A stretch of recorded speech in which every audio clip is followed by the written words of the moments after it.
पढ़ाऊंगा टॉपिक है, हेडिंग हो सकता है जो मैं लिखूंगा शायद पहली बार में समझ में नहीं आए। हेडिंग है रिजोल्यूशन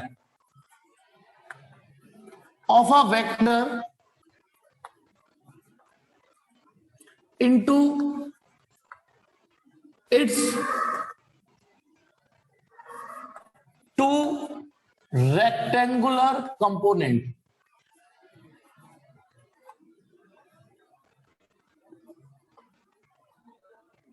पहले हेडिंग लिख दूं, फॉर्मेलिटी कर दूं, फिर समझाता हूं। Resolution of a vector into its two rectangular components. कुछ भी नहीं गया है ना समझ में हेडिंग का? सब बाउंस गया होगा, ऑब्वियसली बाउंस ही जाएगा। Resolution of a vector into its two rectangular component, जिसमें आप कंपोनेंट वर्ड तो जानते हो ना, कंपोनेंट माने औलाद, कंपोनेंट माने औलाद। चलिए बाकी किसी का मतलब नहीं जानते। एक्चुअली क्या होता है, जैसे आपने ये चीज सीख ली कि ये पत्थर है, एक फोर्स इधर लग रही है, एक फोर्स इधर लग रही है, इसका नाम ए है, इसका नाम बी है, तो ये पत्थर किधर जाएगा? तो आपने क्या सीख लिया कि हम एक पैरेललोग्राम बना लेंगे, उससे पता चल जाएगा this will be the resultant. ये तो हो गया रिजल्टेंट निकालने की कला, यानी रिजल्टेंट निकालने की आर्ट आप सीख चुके हो। ए और बी दे रखे हो, ए दे रखा हो, बी दे रखा हो, तो आर निकालना आप सीख चुके हो। आज इसका उल्टा टॉपिक पढ़ेंगे, reverse topic, just reverse topic. तो बताओ रिवर्स टॉपिक क्या हुआ? रिवर्स टॉपिक हुआ कि यदि आपको कोई वेक्टर दे रखा है और हम उसे रिजल्टेंट की तरह ट्रीट करें, कोई वेक्टर दे रखा हो तो इसके कंपोनेंट निकालना। यदि आपको कोई वेक्टर दे रखा हो तो इसके कंपोनेंट निकालना। पहले औलादे दे रखी थी तो बाप पता करते थे, आज बाप दे रखा होगा तो औलादे पता करेंगे। इस हेडिंग का मतलब यह है रिजोल्यूशन का। ठीक है, इंग्लिश में कई सारे चीजें सेम मैच कर जाती है। यहां रिजोल्यूशन का मतलब एक तरीके से स्प्लिट करना, स्प्लिट करना, स्प्लिटिंग। रिजोल्यूशन का मतलब यहां स्प्लिटिंग से लेना, तोड़ना, तोड़ना ऑफ अ वेक्टर, एक वेक्टर को तोड़ना into its two rectangular component. इसमें रेक्टेंगुलर वर्ड को छोड़ के आप समझ में आ गया? अच्छा रेक्टेंगुलर वर्ड दुबका लो, इतना बताइए बाकी सब समझ में आ गया कि नहीं आ गया? रिजोल्यूशन वर्ड कम समझ में आ रहा है तो उसकी जगह स्प्लिटिंग पढ़ लो, splitting of a vector into its two component. औलादे दे रखी थी तो बाप पता करते थे, आज बाप दे रखा है तो इसकी दो औलादे पता करेंगे, इसकी दो औलादे पता करेंगे। लेकिन इस रिवर्स टॉपिक में एक दिक्कत है, जो स्केलर में भी दिक्कत है। रिवर्स टॉपिक जैसे यदि मैं आपसे कहता हूं, जैसे स्केलर एडिशन कराऊं, बताओ 6 और 8 कितना आएगा? 14। तो 6 और 8 का आंसर चाहे मैं नंदिनी से पूछूं, चाहे शुभम से पूछूं, चाहे देव से पूछूं, सब आंसर क्या देंगे? 14। तो औलादे ये हो गई, बाप ही हो गया। लेकिन यदि मैं इसका रिवर्स टॉपिक पूछूं, बताइए 14 को तोड़ना दो कंपोनेंट में, तो ये आंसर सबका यूनिक तो नहीं होगा ना? फील करो, फील करिए, ठीक है? हर स्टेप हर कि भाई 6 और 8 का आंसर 14 होगा, ये तो ठीक है।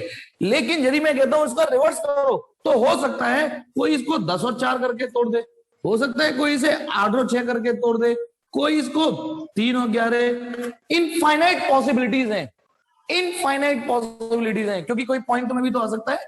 कोई यूं कह दे कि मैं 10.1 मानूंगा, तो ये कितना हो जाएगा? 3.9। तो इन यानी जो रिवर्स टॉपिक है, सीधा सीधा औलादे दे रखी हो तो बाप तो एक ही निकलेगा, लेकिन यदि बाप दे रखा हो तो उसकी कई सारे औलादे निकल सकती हैं, जिनसे कि आंसर 14 आ रहा हो। सेम दिक्कत यहां वेक्टर में भी होगी, सेम कि यदि इन दोनों का रिजल्टेंट पूछा जाए तो अच्छा एक बात मुझे बताइए, 10 और 6 का रिजल्टेंट 12 आ सकता है या नहीं वेक्टर में? ये बताइए, 10 और 6 का आंसर 12 आ सकता है नहीं रिजल्टेंट? आप क्या लगाओगे दिमाग कि मैक्सिमम आ सकता है 16, मिनिमम आ सकता है 4। आपके दिमाग में ये फिजिक्स चलनी चाहिए, स्टैंडर्ड फिजिक्स, कि यार 10 और 6, 4 और 16 के बीच में कुछ भी आंसर दे देंगे, हाँ तो 12 आ सकता है। तो बताइए 10 और 6 का आंसर भी 12 आ सकता है। अच्छा ये बताइए क्या 8 और 8 का आंसर 12 आ सकता है? तो आप सोचिए 8 और 8 का मैक्सिमम आंसर 16 आ सकता है, तो 12 आने में क्या बुराई? आंसर 12 भी आ सकता है, ठीक है?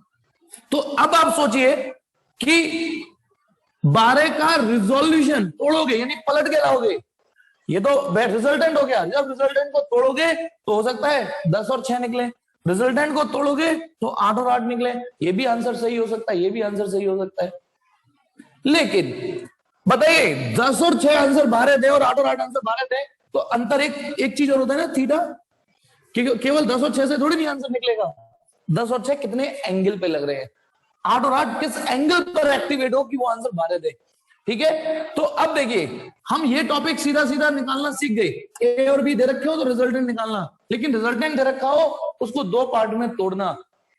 अब मैंने बता तो दिया, समस्या भी आपके सामने बता दी कि सीधे सीधे जाने में एक ही आंसर होता है, लेकिन लौट के आने में आंसर तो कई सारे हो सकते हैं।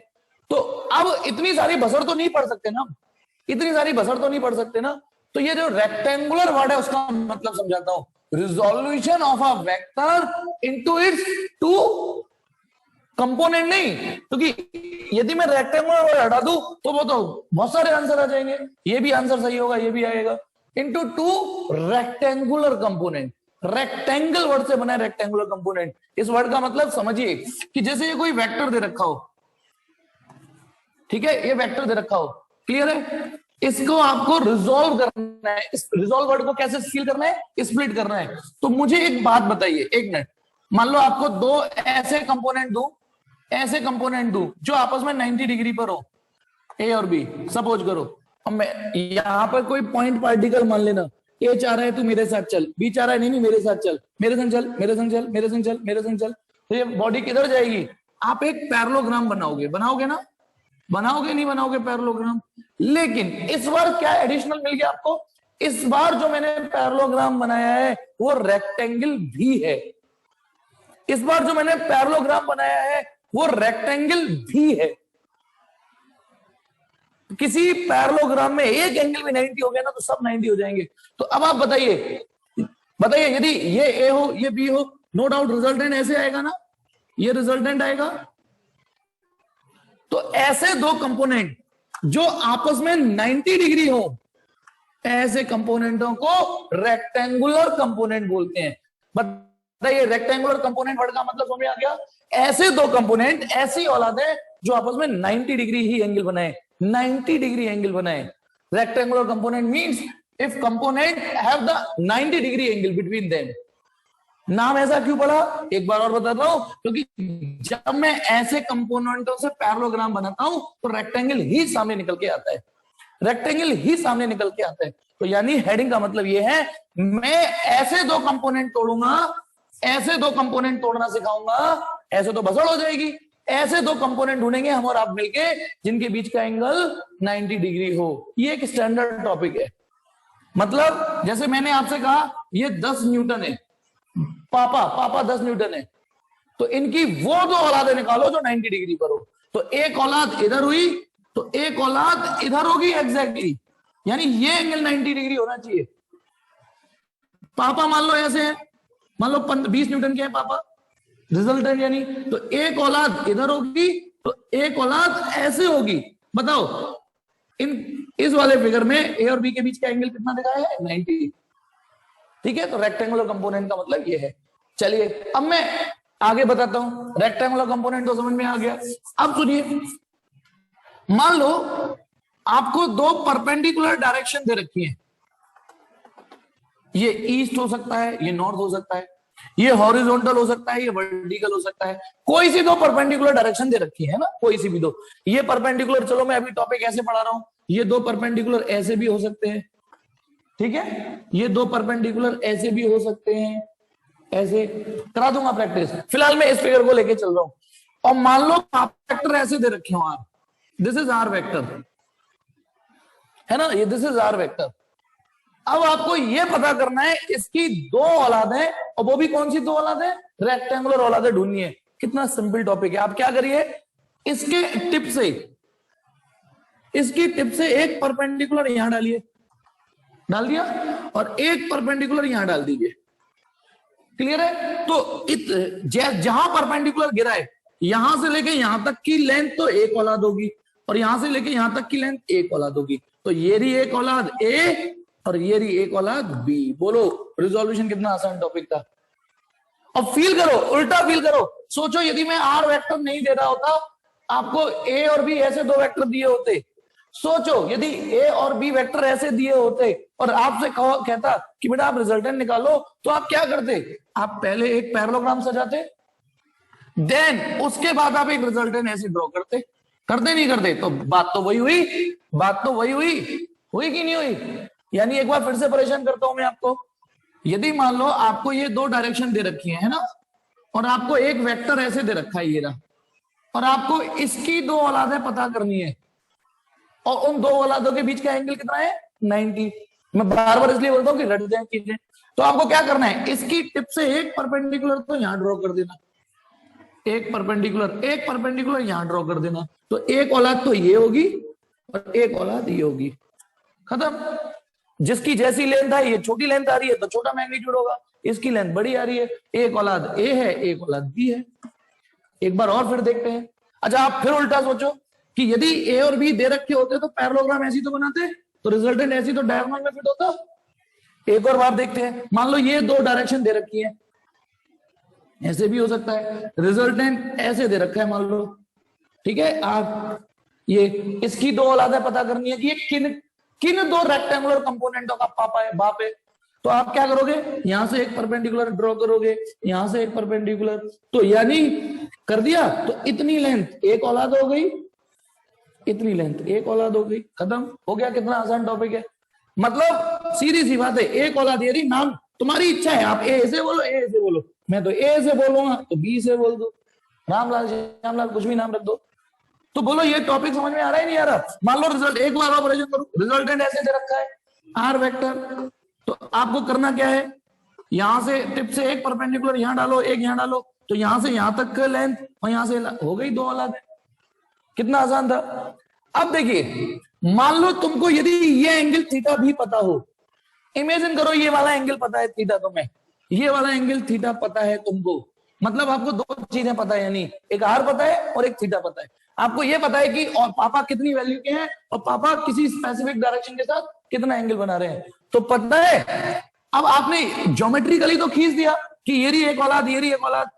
तो ए का जो मैग्नीट्यूड होगा ना, ए का जो मैग्नीट्यूड, सिंपली ए भी लिख सकते हो, वो होगा आर कॉस थीटा, पापा कॉस थीटा। और बी वेक्टर का जो मैग्नीट्यूड होगा बी, वो होगा पापा साइन थीटा।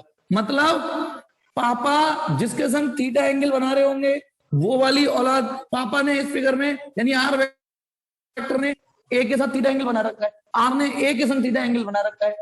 तो पापा ने जिसके साथ थीटा बना रखा है वो तो कॉस कंपोनेंट होगा आर कॉस थीटा, और जो दूसरा परपेंडिकुलर होगा वो साइन कंपोनेंट होगा आर साइन थीटा।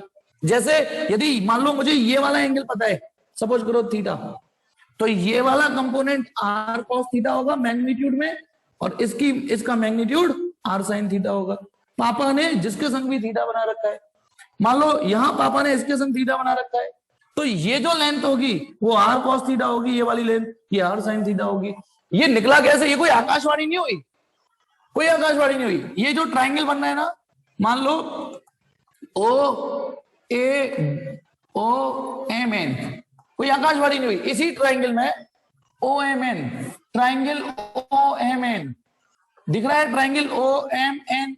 इसमें यदि मैं कॉस थीटा खेलूं, मैंने पहले बस रटा दिया है लेकिन अभी एक्सप्लेन कर रहा हूं कि ये कहां से हुआ। कॉस थीटा बताइए, इस ट्राइंगल में कॉस थीटा के लिए कॉस थीटा क्या होता है? Base upon hypotenuse.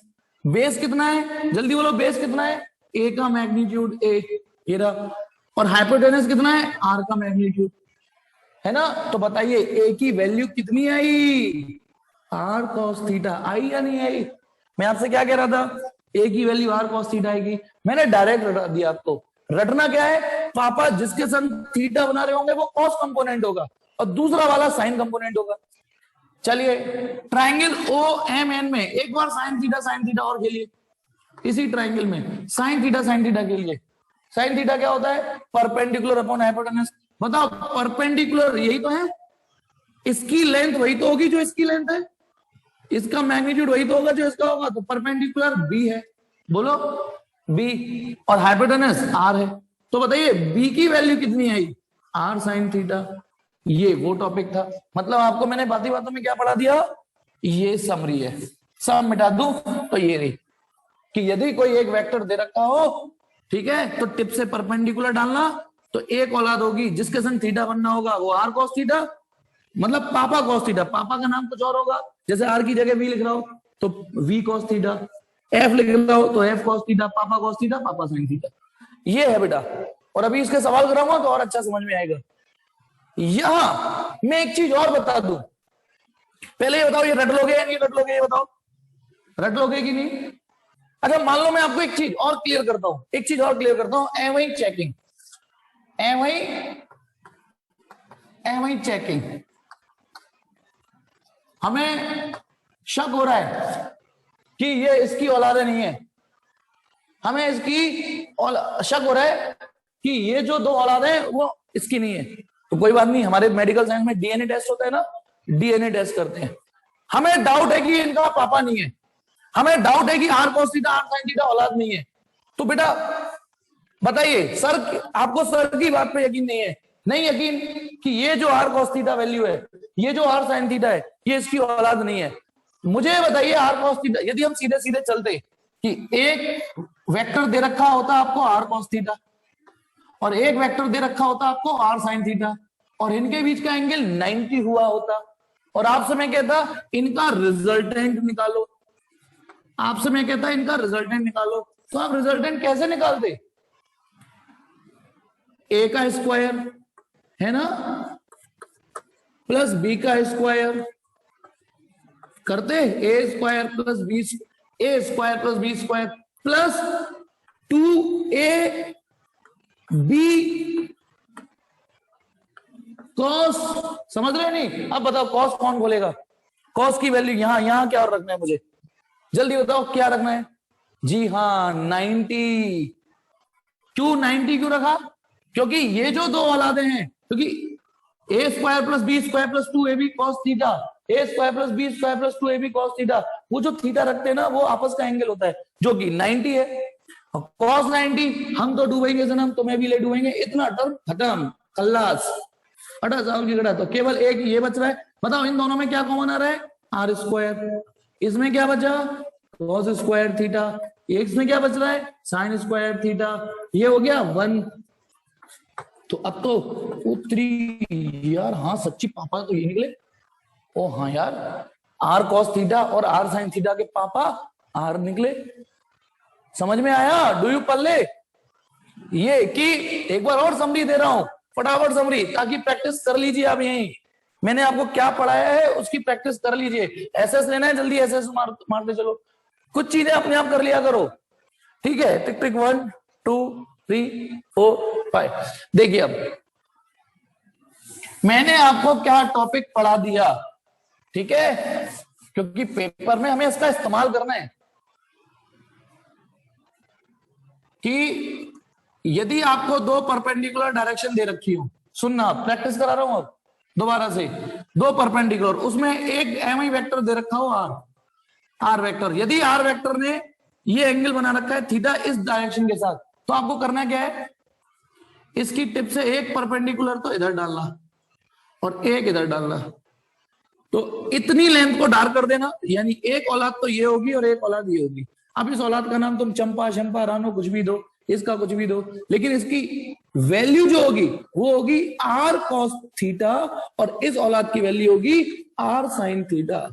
एक और एग्जांपल लेते हैं, सपोज करो मान लो आपको ये दो परपेंडिकुलर डायरेक्शन दे रखी है और एक वेक्टर ऐसे दे रखा है, मान लो v, अब की बार मैंने थोड़ा नाम बदल दिया पापा का, और ये वाला एंगल थीटा 1 में, ठीक है, तो जरूरी नहीं आप ये वाला काम करो, फिर भी कर लो बिगिनर लेवल पर, एक टिप ये डाल दी एक टिप ये डाल दी, और तो इतनी लेंथ जो होगी बताइए ये औलाद की वैल्यू कितनी होगी, जल्दी बोलो, ये वाली ये होगी v cos theta, v cos theta, आपकी बार r नहीं होगा v cos थीटा, और ये होगी v sin थीटा, मतलब जिसके संग थीटा बनना होगा वो cos होगी और दूसरी वाली साइन होगी। ये भी एक एग्जाम्पल 1 हो गया, ये एग्जाम्पल 2 हो गया। लो एक और एग्जाम्पल लेते हैं, एग्जाम्पल 3। मान लो आपको ऐसे करके ये दो परपेंडिकुलर सिचुएशन क्रिएट हो गई है, है ना, मान लो ये f ऐसे है, f ऐसे है, दिस इज f वेक्टर, और ये वाला एंगल थीटा बनने, तो आप अच्छा एक डायरेक्ट नहीं कर पाओगे अभी, दिस इज एफ वेक्टर है ना, एफ एफ एफ, तो आपको एक परपेंडिकुलर ऐसे डालना है, एक ऐसे डालना है, तो एक लेंथ ये हो गई, एक ये हो गई। बताइए इस वेक्टर का मैग्नीट्यूड, इस औलाद का मैग्नीट्यूड क्या होगा? इसका होगा एफ कॉस थीटा, और इसका क्या होगा? F sine theta. ठीक है, फिर देखो मैं परेशान करता रहूंगा, रटा के बैठूंगा। मान लो सिचुएशन ऐसे है बेटा, अब मैं चाहता हूं कि आप कुछ चीजें डायरेक्ट भी सीखो। ये दो डायरेक्शन दे रखी है परपेंडिकुलर, और ये कोई एरो दे रखा है, मान लो एक्सीलरेशन या ए दे रखा है, ए वेक्टर। अब मैं आपको एक और चीज, मान लो ये एंगल थीटा है, थीटा नहीं अल्फा भी हो सकता है, जरूरी है थीटा ही हो, कुछ भी हो सकता है, अल्फा बीटा का। तो अब पता है क्या करिए, जरूरी नहीं है कि आप ये पैरेललोग्राम बनाओ, अंदाजे से एक कंपोनेंट तो इधर होगा और एक कंपोनेंट इधर होगा। मतलब आप फील कर लीजिएगा कि एक कंपोनेंट इधर आएगा और एक इधर आएगा, बस आपको उसकी लेंथ मतलब मैग्नीट्यूड, इसकी लेंथ होगी ए कॉस अल्फा और इसकी होगी ए साइन अल्फा। जल्दी बताइए समझ में आ रहा है नहीं आ रहा? ए कॉस अल्फा ए साइन अल्फा, कौन सा वाला कॉस होगा, कौन सा वाला साइन होगा, बस ये चीज आप रट लीजिए। जिसके संग थीटा एंगल बनना होगा वो कॉस होगा, जिसके संग दूसरा वाला परपेंडिकुलर होगा वो साइन। अच्छा चलिए मैं एक चीज बता तो अच्छे के लिए रहा हूं, बता मैं अच्छे के लिए रहा हूं, बसड़ मत कर लेना। कभी कभी ना ज्यादा अच्छी चीज बता के टीचर अपना नुकसान कर लेता है। मान लो ये वाला टॉपिक में दोबारा पढ़ा रहा हूं, ये रहा आर, ये वाला एंगल कितना है? थीटा। सच्चाई ये है कि एक कंपोनेंट ये होगा बोलो, और एक ये होगा। बताइए ये कंपोनेंट आर कॉस थीटा, ये कंपोनेंट आर साइन थीटा, यही तो पढ़ा है। ठीक है, अब सुनो, बताना जिसके संग जो एंगल, बताना यदि ये एंगल अल्फा बनना होता तो आप यहां क्या लिखते? R cos alpha. बताओ यदि ये एंगल लिख रहा होता है अल्फा तो आप आर कॉस अल्फा लिखते। यदि यहां पर एंगल मान लो यहां पर बीटा एंगल लिख रहा होता तो आप लिखते आर कॉस बीटा। ये बीटा यहां लिख रहा होता तो आप बताइए ये कंपोनेंट कितना होता? बोलो बताइए ये कंपोनेंट कितना होता? फिर आर कॉस बीटा। समझ गए? अब आपको एक अच्छी चीज बताता हूं, यानी जिसके संग जो एंगल है वो कॉस होगा। बताना यदि ये एंगल थीटा है तो ये 90 माइनस थीटा ही होगा ना? सोच के देखो, बताइए यदि ये थीटा है तो ये 90 माइनस थीटा होगा, है ना? अब आप बताइए रिजल्टेंट ने इसके संग बीटा एंगल बना रखा है तो आप आर कॉस बीटा लिखते, लेकिन 90 माइनस थीटा बना रखा है तो 90 माइनस थीटा लिखोगे कि नहीं? और ये कंपोनेंट कितना होगा? R cos theta. वो finally R cos 90 minus theta R sine theta ही आता है। अब मैंने जो समझाया वो पता नहीं समझ में आया है नहीं आया, आई डोंट नो। मुझे नहीं पता कि मैंने जो समझाना चाहा था वो आप तक पहुंचा है या नहीं। मैं ये समझाना चाह रहा था एक्चुअल में पापा का जिसके संग जो एंगल बनता है वही कॉस होता है, बस सच्चाई ये है। ठीक है, जिसके संग जो एंगल बनना है वो कॉस लगा दो बस। अब इसके संग 90 माइनस थीटा बनना था तो कॉस 90 माइनस थीटा, पर वो हो जाता है साइन थीटा। अब वैसे मैंने देखो टॉपिक तो पढ़ा दिया है, अब जिसको रखना है वो रख लेना, नहीं तो बाकी तो पढ़ा दिया। चलिए अब इसका इस्तेमाल दिखाता हूं आपको। अच्छा कई लोगों को आ चुका है कि सर आप कहना क्या चाह रहे थे।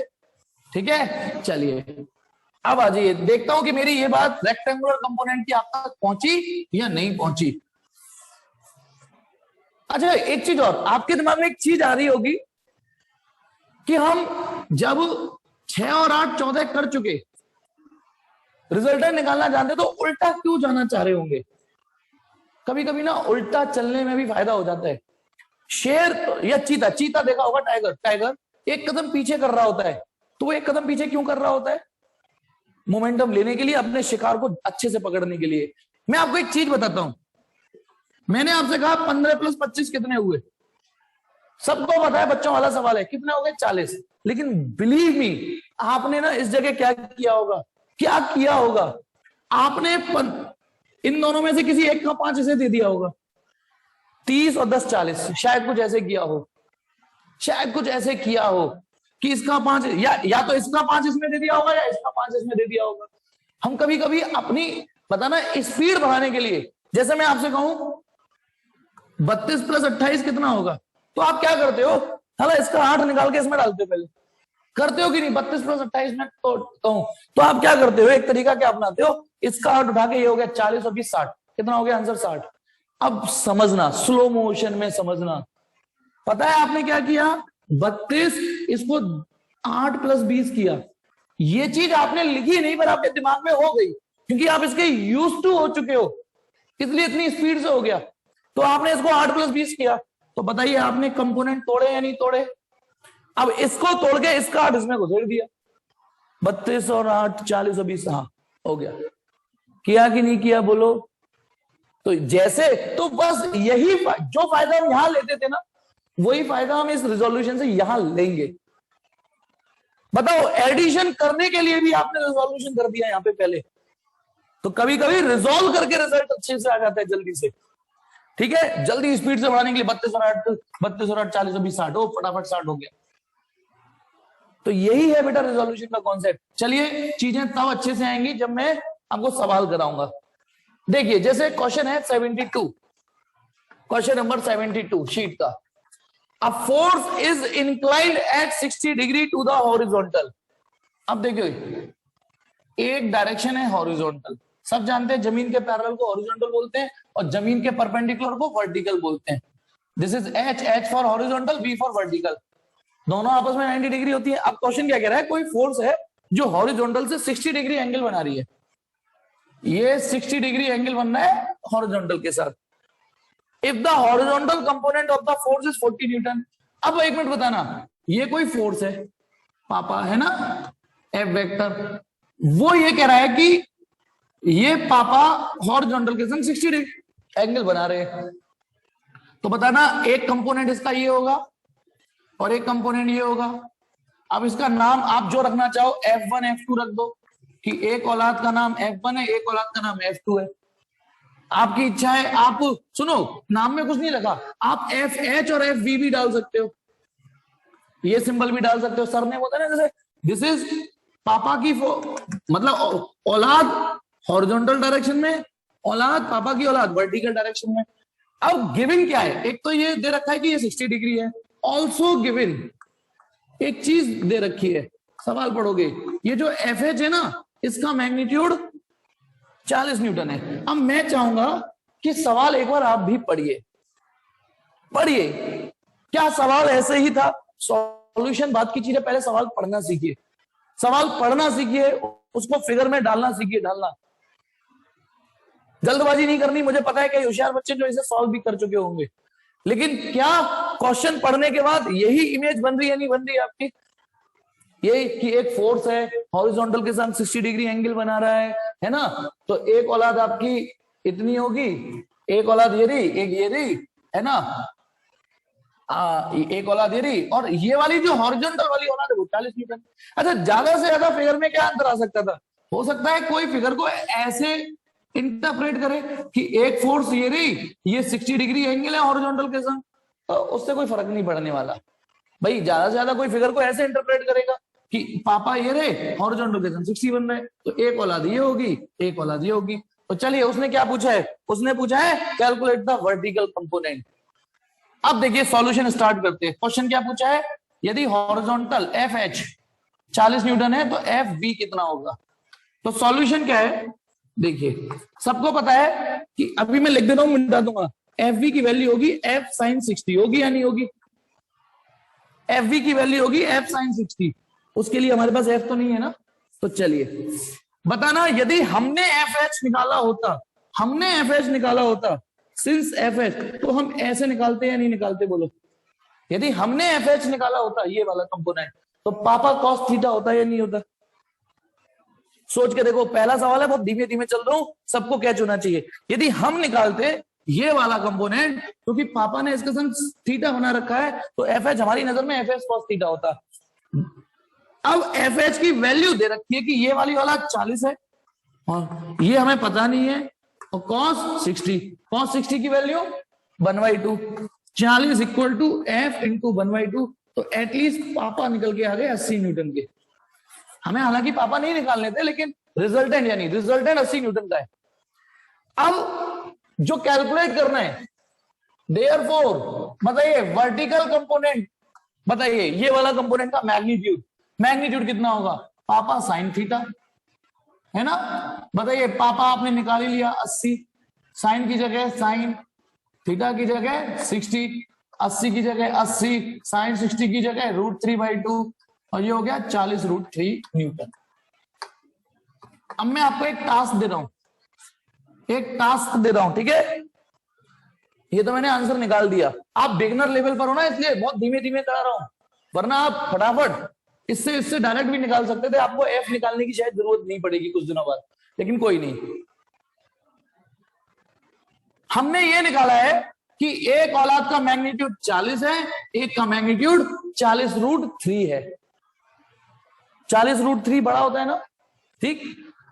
अब यदि मैंने इसका रिवर्स क्वेश्चन फेंक के मारा होता, आपको रिवर्स क्वेश्चन फेंक के मारा होता, बताना बेटा, यदि ये क्वेश्चन फेंक के मारा होता कि एक फोर्स तो है 40 न्यूटन की और एक फोर्स है 40√3 की और आपस का एंगल 90 है, तो आपको चेक क्या करना है कि एक तो इनका रिजल्टेंट निकालना है और अल्फा एंगल निकालना है, किसी के साथ भी निकालिए और देखिए क्या इस सिचुएशन से मैच कर रहा है कि नहीं। हम उल्टा कर रहे हैं तो मैच कर रहा है कि नहीं, करते हैं।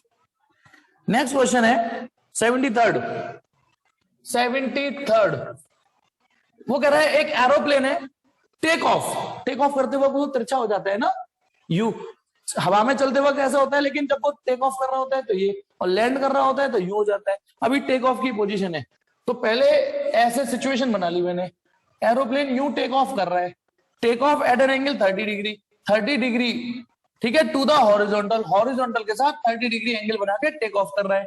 If the component of velocity along the horizontal, अब उसकी कोई वेलोसिटी इस दिशा, अब भाई एरोप्लेन तो इधर जा रहा है ना, तो एरोप्लेन की वेलोसिटी तो ये होगी, लेकिन इसकी ये वाली जो औलाद है, ये वाली, ये हॉरिजॉन्टल और ये वर्टिकल, तो क्वेश्चन ये कह रहा है कि ये वाली जो औलाद है इसका नाम मैंने लिख दिया VH, और ये वाली जो औलाद है, ये वाली, समझ गए ना, इधर ही आएगा ना, ऐसे करके बनाऊंगा तो दिस इज वेलोसिटी वर्टिकल, ये रे पापा, इसकी एक औलाद ये रही, एक ये रही, तो क्वेश्चन में VH की वैल्यू जो दे रखी है, VH की वैल्यू दे रखी है 250 kilometre per hour, 250 kilometre per hour. तो इसने क्या पूछा है, व्हाट इज एक्चुअल वेलोसिटी यानी ओरिजिनल वेलोसिटी, और एक V, आपकी इच्छा है V1 V2 नाम रख सकते हो, V1 V2, तो ये सवाल हूबहू पिछले जैसा है, कर लोगे ना, मुझे बस इतना कॉन्फिडेंस दो, पिछले जैसा है, कर लोगे या नहीं कर लोगे।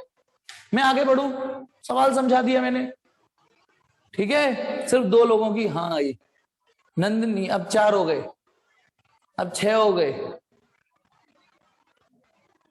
7, सबकी हाँ फिर भी नहीं है, 8, 9, 10, चलिए, हाँ टाइप करने में इतनी देर, यानी आप देख लीजिए कितने मतलब नालायकी पे उतर रहे हैं। 17 बच्चे में से 2 तो मैं ही हूं रिकॉर्डिंग वाला और ऋतुराज वाजने वाला, ठीक है, 2, 15 बच्चों में से मात्र 10 बच्चे रिस्पॉन्ड कर रहे हैं। फिर बात है, हमें वीडियो दे दो, हमें उस सोते हुए को जगाया जा सकता है, लेकिन जो मक्खड़ बना के सो रहा है, मक्खड़ बना के सो रहा है, नौटंकी करके सो रहा है, उसे कैसे जगाऊं बेटा मैं, वो तो बहुत मुश्किल काम हो जाएगा ना। 74, एक हाँ टाइप नहीं कर पाया वो। चलिए 74, one of the rectangular component of force is 50 Newton, इसमें फ्री दे रखी है कि रेक्टेंगुलर कंपोनेंट होते हैं ना, तो 2 परपेंडिकुलर डायरेक्शन बना लिया करो अपनी मर्जी से, ऐसे बना लो, कैसे भी बना लो, मुझे ये इजी पड़ता है, राइट हैंडर हूं मैं, ठीक है। तो एक कोई फोर्स है 50 न्यूटन की, F = 50 न्यूटन, वो क्या कह रहा है, वन ऑफ द रेक्टेंगुलर, अब देखो एक कंपोनेंट इधर होगा, एक कंपोनेंट इधर होगा, अब यहाँ पे कोई हॉरिजॉन्टल वर्टिकल वर्ड नहीं यूज हुए, तो मैं एक का नाम F1 बोल देता हूँ, एक का नाम F2 बोल देता हूँ। तो वो कह रहा है एक कंपोनेंट इसमें से 25 न्यूटन है, अब वो आपकी इच्छा है, मैंने इसको, अब उसने स्पेसिफाई तो नहीं किया, मैं ऐसे 25 बोल देता हूं, ठीक है। अब वो कह रहा है कि एक कंपोनेंट 25 है, तो वो कह रहा है find the angle it makes with this component. एक तो फिर ये वाला एंगल बता दीजिए कि ये 50 ने 25 का सम कितना एंगल बना रखा है 50 ने, ठीक है। और दूसरा ये पूछा है उसने फाइंड ऑल्सो, नहीं, और दूसरे कंपोनेंट का मैग्नीट्यूड बता दो। करिए बेटा फटाफट करिए, करिए अपने आप ही रिकॉर्ड। बिल्कुल ठीक जवाब दिया कई बच्चों ने, कि इसमें जो अल्फा आएगा वो तो 60 डिग्री आया, और जो दूसरा कंपोनेंट आया वो 25√3 न्यूटन आया। आप ही के करने वाला क्वेश्चन था, इसलिए आपसे करवाया। टेंशन मतलब, मेरे भी मतलब के क्वेश्चन आएंगे। जैसे 75th क्वेश्चन है, करते चलो, प्रैक्टिस हो जाएगी। यहीं की यहीं वो कह रहा है एक फोर्स है 4 न्यूटन की, एक कोई फोर्स है, उसकी वैल्यू दे रखी है एफ की 4 न्यूटन। चलो, makes an angle 30 degree with X axis. अब इसमें वर्ड बोल दिया एक्स, तो आप एक्स लगाइए, यहां वाई लगाइए। उसमें तो नहीं बोला था ना एक्स वाई, तो आप मत लगाइए। अब एक्स वाई बोल दिया है, तो makes an angle 30 degree with X axis, ये 30 डिग्री एक्स एक्सिस के संग है। Find the X and Y component. अब एक और नाम रखने की कला बताता हूं, एक मिनट सुनिए, एक नाम रखने की कला और बताता हूं। कर तो ऐसे भी लोगे आप, और अभी करना। बताओ, एक वेक्टर इतनी लेंथ का होगा, एक वेक्टर इतनी लेंथ का होगा, ठीक है। एक औलाद ये रही, एक औलाद ये रही, उनका ये पापा बना बैठा है, पापा की वैल्यू 4 न्यूटन है। पता है, यदि एक्स और वाई हो, आप लिखने को F1 लिख सकते हो, F2 लिख सकते हो, पर पता है जो ट्रेंडिंग में है, अब जैसे आजकल ट्रेंडिंग में क्या है, जाना मेरी जाने मन, है ना, बचपन का प्यार भूल नहीं जाना, तो वही चीज यहां परमानेंट ट्रेंडिंग में क्या होता है, फिर हम Fx और Fy लिखना पसंद करते हैं। फांसी नहीं हो जाएगी आपको यदि आप F1 F2 लिखोगे, क्योंकि इस चीज के नंबर नहीं करते हैं। लेकिन फिर भी जो ट्रेंडिंग है वो तो बता दूं कि यदि कोई कंपोनेंट, अब यहां तो एक्स और वाई नहीं थे, इससे पहले सवालों में एच और वी थे, ये स्पेसिफिक सवाल है जिसमें उसने बोला है कि नहीं एक एक्स एक्सिस है, एक वाई एक्सिस है, तो फिर हम जनरली जो एक्स एक्सिस वाला कंपोनेंट होता है उसे एफ एक्स, ये तो पापा हो गया, ये औलाद हो गई, ये पापा ये औलाद। तो अब आप बताइए, अब तो सवाल आपके हाथ में, चलिए निकालिए, find X and Y component. एक तो एफ एक्स निकालना है आपको, निकालिए, और एफ वाई निकालना है। वार्म अप हो जाएगा बेटा आपको, धीमे धीमे बढ़िया क्वेश्चन पे ले आऊंगा मैं आपको। अभी किसी ने टाइप किया, दोबारा टाइप करो, वार्म अप करा दूंगा। ठीक बेटा, इच्छा, वेरी गुड, बिल्कुल ठीक दिया। नंदिनी ठीक, ये कौन, हर्ष ठीक, सार्थक बिल्कुल ठीक। लग रहा होगा सब एक से ही है, कोई बात नहीं, एक से ही सवाल करने से प्रैक्टिस बनती है पहले। हाँ बेटा शुभम, तो मैं आंसर लिख देता हूं, आगे बढ़ रहा हूं। तो जो एफ एक्स आएगा वो आ रहा है 2√3 न्यूटन, और जो दूसरी औलाद आ रही है एफ वाई 2 न्यूटन। बेटा ये नाम पे मत जाइएगा कि नाम चेंज होने से आंसर गलत हो जाएगा। ये जो ट्रेंडिंग है, जनरली एक्स और वाई आती है, ये ट्रेंडिंग हो जाता है। यदि ये वेलोसिटी होती तो वी एक्स वी वाई, मैंने आंसर लिख दिया, यहां से मैच कर लीजिए। फिर आ जाइए, नेक्स्ट क्वेश्चन करके बताइए, 76 करके बताइए। मैं बताऊं, मैं 78, 79 और 80 कराने वाला हूं मैं तो। चलिए एक काम करते हैं, 77 तक होमवर्क में हो गए, टाइम नहीं वेस्ट कर रहा मैं, ताकि अगला टॉपिक मौका मिल जाए तो पढ़ा तब भी दूंगा।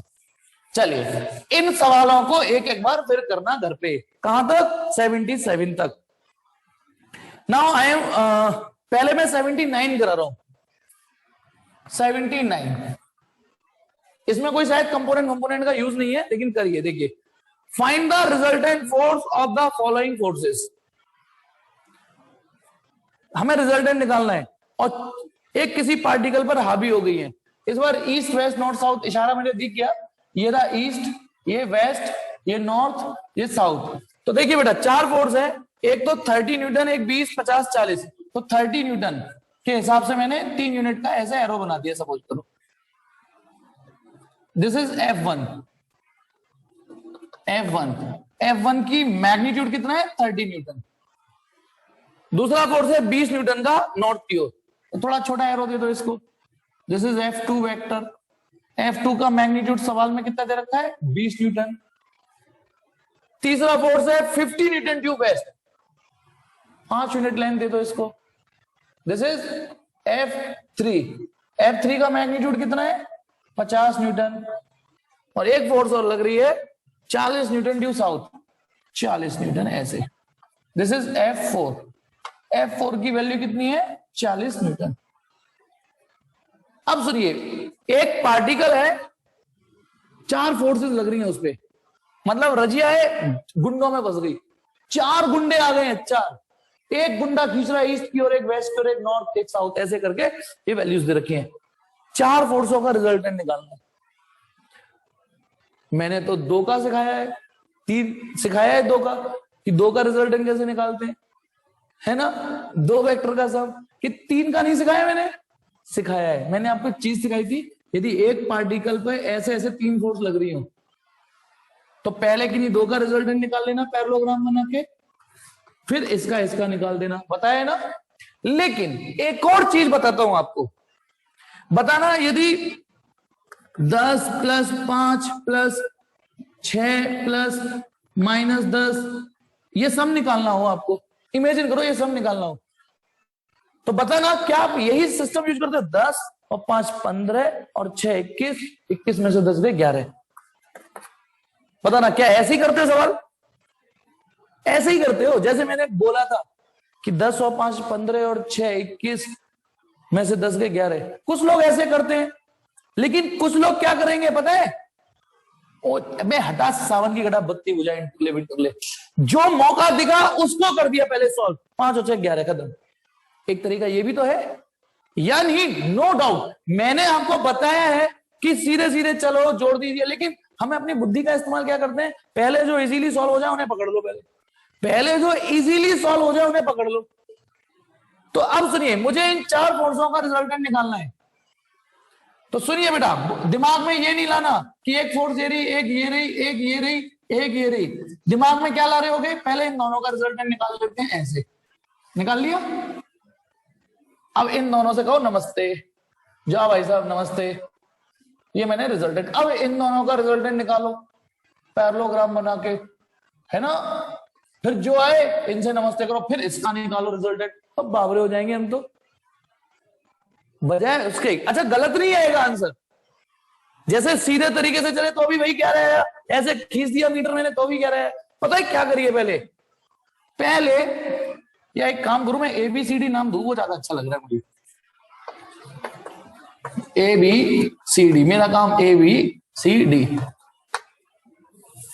कोई नहीं, ABCD। मैं क्या कर रहा हूं सुनेंगे सब लोग। पहले मैं A और C को रिजल्टेंट निकालता हूं। सोचो यदि ये कोई बॉडी होती और एक फोर्स A और एक फोर्स C, सिर्फ ये सवाल होता तो ये तो ओरली हो गया आपके दिमाग में।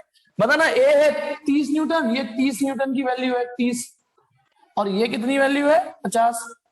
तो बताओ इन दोनों का आंसर क्या आएगा? जल्दी बताओ इन दोनों का आंसर क्या आएगा? 20। ये तो सिंपल हो गया ना। इसके लिए आपने वो ट्रक तो नहीं निकाला ना, √a² + b² + 2ab cos theta.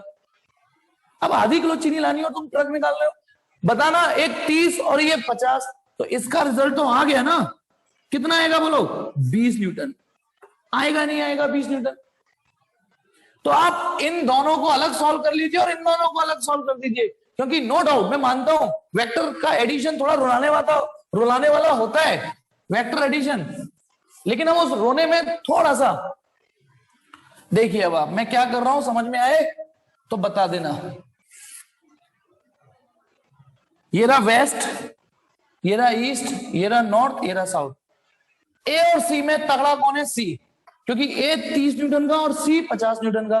तो ए और सी का रिजल्टेंट देखना, एक्सेप्ट करना, ये इधर ही तो आएगा, और इसका नाम दे दिया मैंने RAC, और यहां लिख दिया RAC का मैग्नीट्यूड 20 न्यूटन है। और बताना बी और डी, ये 20 ये 40, बी चाह रहा है ऊपर ले जाऊंगा मैं तुझे, डी चाह रहा है नहीं मैं नीचे ले जाऊंगा, मैं नॉर्थ ले जाऊंगा नहीं साउथ ले जाऊंगा, नॉर्थ साउथ।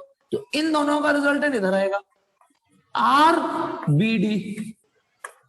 बताएंगे आप RBD का मैग्नीट्यूड कितना होगा? अब ध्यान से सुनिए, RBD का मैग्नीट्यूड कितना होगा?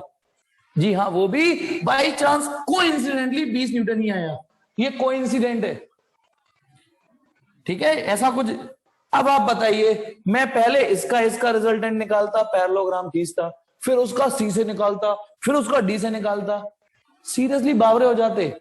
लेकिन अब बताओ, एक इशारे में 4 को 2 पे तो लाए हम। 4 वेक्टर थे, 4 थे, उनको 2 पे तो लाए। जैसे 4 का सम निकालना हो 10 + 4 + 6 + 8, आप इसे जोड़ दीजिए 14, उसे जोड़ दीजिए अलग 14, एटलीस्ट यहां पे तो आए। अब इन दोनों का रिजल्टेंट निकाल दो। अब जो रिजल्टेंट निकलेगा वो फुल एंड फाइनल होगा। अब ये कैसे निकलेगा बोलो, ये कैसे निकलेगा? अब एक नया पैरेलल, नहीं अब ऐसे मान लो रिफ्रेश सवाल, नई घोड़ी नई चाल। अगला देखो, नोट्स स्क्रीनशॉट ले लेना आप। अब एक नई घोड़ी नई चाल। अच्छा ये भी ध्यान रखना, जिसकी लाठी उसकी भैंस, जिसकी लाठी उसकी भैंस। सी वेस्ट की ओर था और ए ईस्ट की ओर था।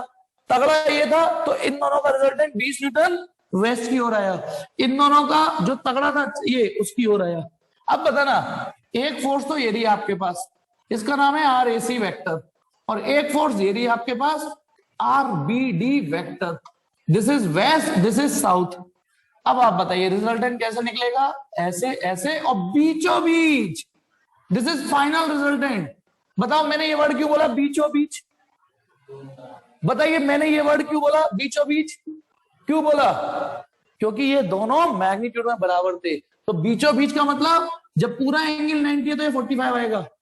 और क्योंकि एक ऑर्डिनरी ज्योमेट्री है तो पूरे फॉर्मूले को परेशान मत करो, मत करो पूरे फॉर्मूले को परेशान। बताइए इसमें पाइथागोरस, या तो इस ट्राइंगल में पाइथागोरस थ्योरम लगा दो या इस ट्राइंगल में पाइथागोरस थ्योरम लगा दो। चलो मैं इसमें लगा दूं तो आर स्क्वायर बराबर R equal to this and this. ये कितना है बेटा?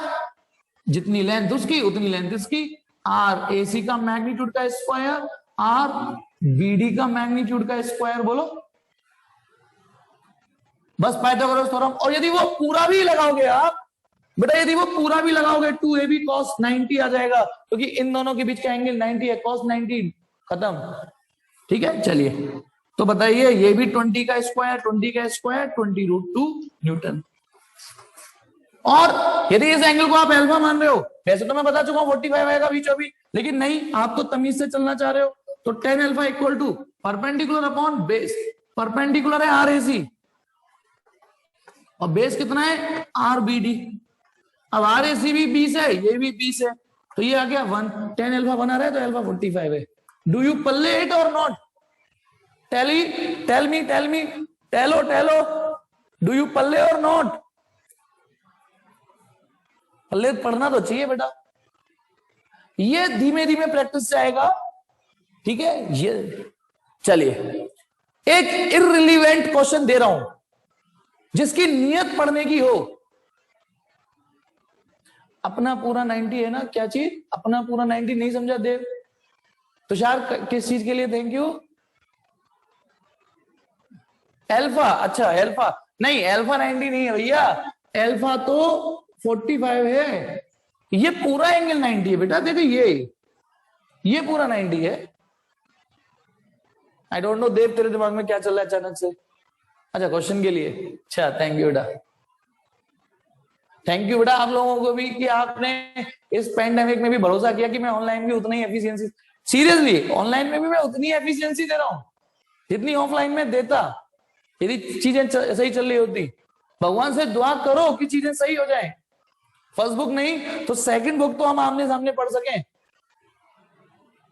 हाँ चलिए, अब एक इसमें हाँ एक इररिलेवेंट क्वेश्चन दे रहा हूं जिसको मेहनत करनी है, मतलब कर सकता है वो क्या करना, चलो रहने दो, वो तो वाहियात ही है, वो वाहियात ही कॉन्सेप्ट है। चलिए 79 क्वेश्चन हो गया।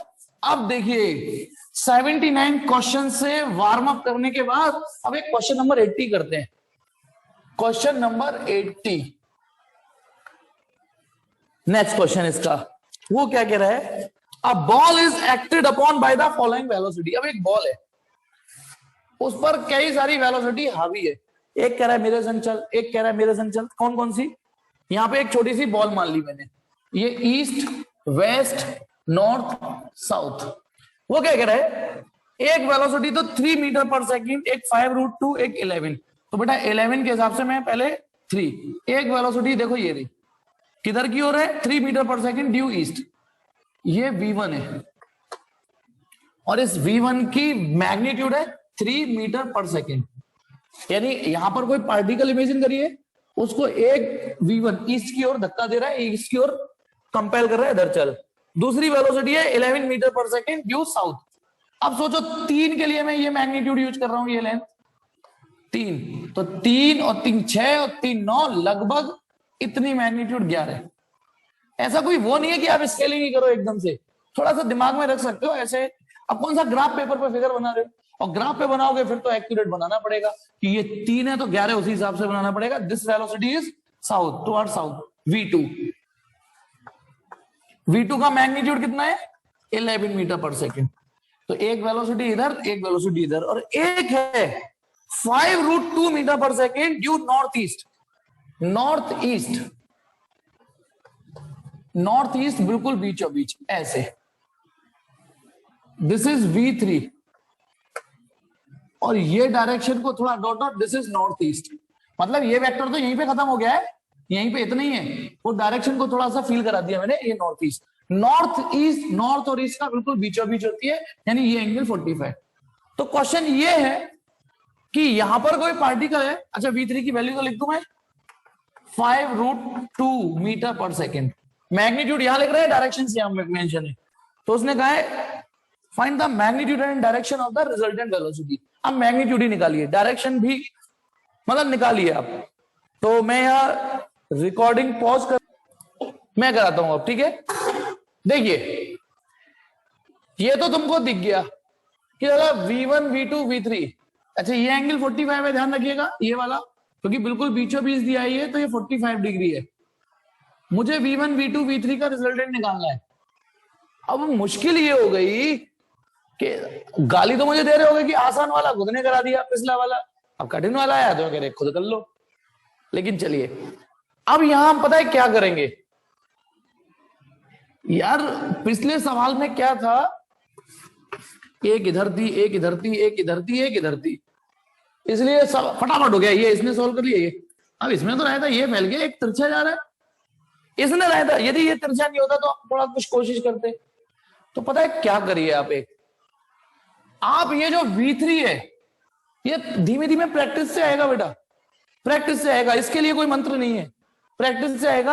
आप v3 को रिजॉल्व कर लीजिए, उसको तोड़ दीजिए, स्प्लिट कर दीजिए। रिजॉल्व मतलब स्प्लिट, उसके रेक्टेंगुलर कंपोनेंट में, हाँ, इसके कंपोनेंट निकाल के, ठीक है, v3 के। तो देखिए बेटा, अब v3 का सॉल्यूशन समझना, एक कंपोनेंट इधर आएगा और एक कंपोनेंट इधर आएगा ना, आएगा नहीं आएगा कंपोनेंट।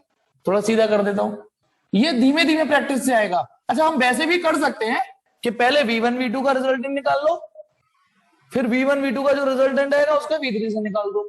लेकिन समझिए बेटा, एक कदम पीछे ले जाने का मतलब समझिए, ये रिजोल्यूशन वही कि 18 और 16 आपसे कह रहा हूं जोड़ने के लिए। तो आप इसका 2 उठा के इसमें डाल देते हो, सीखिए, इसको तोड़ते हो, 2 उठा के डाल दिया, 20 और 14, यानी इसका 2 उठा के इसको 20 बना लिया, 20 और 14 34, 34। ऐसी तो करते हैं, ठीक है। जो ऐसे मैथमेटिक्स करता है उनके लिए रिजोल्यूशन वाली ट्रिक होती है। तो अब देखिए, मैं अगला जो फिगर बना रहा हूं, बताना, केवल v3 को एक्टिंग करो, सिर्फ v3 दिख रहा है तो मैं यहां लिख दूं रिजॉल्विंग, लिख रहा हूं resolving v3 vector into its rectangular component, into its rectangular component, rectangular components, resolving v3 into, ठीक है। अब बताइए, इधर जो कंपोनेंट आएगा, से इट इज, से दीज आर, मतलब जो औलादे निकलेंगी, 2 औलादे, उनके नाम तो सोच लें, ठीक है। चलिए, एक कंपोनेंट होगा इधर और एक कंपोनेंट होगा इधर। तो एक कंपोनेंट का नाम मैंने वीई और एक कंपोनेंट का नाम वीएन, या v3e और एक v3n। समझे कुछ नहीं? नहीं समझे? नाम अपने हिसाब से चुन सकते हो। मैंने ये चुना है कि v3 का कंपोनेंट जो ईस्ट के अलग होगा, पहले फील करिए, ये जो v3 है इसका एक कंपोनेंट इधर आएगा ना ईस्ट डायरेक्शन में, तो v3e, और एक कंपोनेंट इधर आएगा। मैं भी इस क्वेश्चन फिगर को चेंज नहीं कर रहा हूं, नहीं तो अगले फिगर का वेट करो, उसमें बना दूंगा। इसका v3 का, अरे भाई ये जो v3 है बना v3, इसका एक कंपोनेंट इधर और एक इधर ही तो आएगा। तो एक कंपोनेंट का नाम मैंने v3e लिख दिया, एक का नाम v3n लिख दिया। आपको ये नाम अच्छे नहीं लग रहे हो तो कोई और चुन लेना। बताना देन, बताइए v3e की वैल्यू कितनी होगी? v3 cos 45 होगी या नहीं होगी? वही आर पापा कॉस थीटा, और V3n की वैल्यू कितनी होगी? V3 sin 45। जल्दी बोलो, जल्दी, समझ में आया कि नहीं? जिन पे यह सवाल नहीं हुआ ये बताइए कि ये वाला कंपोनेंट और एक ये कंपोनेंट, ये वाला किसके, तो बताना ये 45 बन रहा है, तो इस कंपोनेंट की वैल्यू होगी V3e cos 45। होगी कि नहीं होगी? ये मीटिंग जाने वाली है बेटा, जल्दी जल्दी कर लो, जल्दी से मैसेज। ठीक, तो बताइए V3 की वैल्यू कितनी है? 5√2। V3 की वैल्यू 5√2, cos 45 की वैल्यू 1/√2, ये आ गया 5 मीटर पर सेकेंड। सेम ये भी 5√2 और sin 45 की वैल्यू 1/√2, 5 मीटर पर सेकेंड। तो पता है जो नेक्स्ट फिगर बनेगा, पापा तो टूट गए अपनी दो औलादों में, तो जो नेक्स्ट क्वेश्चन फिगर बनेगा आप उसको दैट इज ऐसे फील करिए कि एक औलाद तो ये रही, कितनी? V1 है ना, एक औलाद ये रही, एक औलाद ये रही, कितनी? V2 vector. अब सुनिए V1 और V2 तो एज इट इज, अब V3 को तो रिजॉल्व कर दिया ना आपने दो कंपोनेंटों में, तो बताइए एक कंपोनेंट ये रहा, एक ये रहा, तो एक कंपोनेंट तो ईस्ट की ओर है इतना, ये आएगा V3e, और एक है ये रहा, ये कितना है? V3n। जल्दी बोलो, इस फिगर का ये कन्वर्जन समझ में आया है नहीं? इस फिगर को इस रूप में देखिए, आप ये मत देखिए कि इस पॉइंट पर 3 वेक्टर थे, V1 V2 V3। अब ऐसे समझिए कि इस पॉइंट पर 4 वेक्टर है, V1 V3e और ये V2। अब आप इन चारों का रिजल्टेंट निकालिए, अब आप देखोगे ये ज्यादा इजी लगेगा आपको। नेक्स्ट फिगर देखिए, नेक्स्ट फिगर देखेंगे, पता है अब ये इजी क्यों लगेगा? क्योंकि ये दोनों सेम डायरेक्शन में, देखो एक एरो ये रहा V1 का, एक एरो V3 का है, ये दोनों सेम डायरेक्शन में, सेम डायरेक्शन के वेक्टर का मैग्नीट्यूड जुड़ जाता है और अपोजिट डायरेक्शन का घट जाता है। तो बताइए जो नया फिगर बनेगा, नया फिगर बनेगा, बताइए इन दोनों का रिजल्टेंट की वैल्यू कितनी आएगी ये बताओ। इसका नाम मैंने ए दे दिया, मान लो, लिख देना, लेकिन इसका नाम ए वेक्टर लिख दिया। ए वेक्टर इज इन दोनों का वेक्टर सम। एक की वैल्यू है 3 और एक इसकी वैल्यू 3 और इसकी वैल्यू 5 है, तो ये ए का मैग्नीट्यूड आएगा 8। तो एक तो 8 मीटर पर सेकंड है, ये 8। और इन दोनों का रिजल्टेंट कितना आएगा बेटा, बताना, इन दोनों का रिजल्टेंट कितना आएगा? एक है 11 और एक है 5, एक 11 और एक 5, वो आएगा 6, और जिसकी लाठी उसकी भैंस, 6 इधर आएगा। This is B vector, B का मैग्नीट्यूड 6। आप सोचिए सवाल कितना आसान हो गया, एक कदम पीछे जरूर लिया हमने V3 को उल्टा कंपोनेंट में तोड़ा, उल्टा V3 को कंपोनेंट तोड़ा, और ये प्रैक्टिस से आएगा कि किसको तोड़ना चाहिए, क्योंकि बेटा V3 को तोड़ने के बाद हमें पता चला एक उसका कंपोनेंट इसके साथ आ गया, एक इसके अपोजिट आ गया। अब आप बताइए ये 8 और ये 6, अब फाइनल रिजल्टेंट ये है फाइनल रिजल्टेंट। बताइए this is V velocity, resultant velocity. अब बताइए रिजल्टेंट वेलोसिटी, अब तो निकाल लोगे, अब तो निकाल लोगे, निकालिए, पूरा करिए। हाँ, अब एक चीज और, माना ये एंगल, एक मिनट मैं ये आंसर के साथ मैच कराता हूं, साउथ ऑफ ईस्ट, माना ये एंगल अल्फा है। अच्छा, मैग्नीट्यूड तो 10 सीधे सीधा दिख रहा है पाइथागोरस थ्योरम से, दिख रहा है ना भाई, इसमें अब सीधे सीधे पाइथागोरस थ्योरम, जैसे 3 और 4 का आंसर 5 आता है, 6 और 8 का आंसर 10 आता है, तो 10 तो वो दिख गया, कर लेना। अब ये जो अल्फा है बेटा, ये वाला अल्फा देखिए, देखना, tan अल्फा के लिए tan अल्फा खेलते हैं, tan alpha perpendicular upon base, perpendicular की लेंथ कितनी है जल्दी बोलो, 6, बेस की लेंथ कितनी है 8, तो ये हो गया 3/4 यानी 0.75। अब आप टेक्नोमेट्रिक टेबल देखिए जो मैंने सिखाई है, 0.75 ना, और 4 डिजिट में होनी चाहिए 0 0, तो देखिए अल्फा लगभग कितना आ रहा है। टेक्नोमेट्रिक टेबल देखिए, 10 वाला कैलेंडर खोलिएगा, है ना, जो सिखाइए 10 वाला कैलेंडर देखिए, 0.75 पे जाइए, तो देखिए कितना एंगल आ रहा है,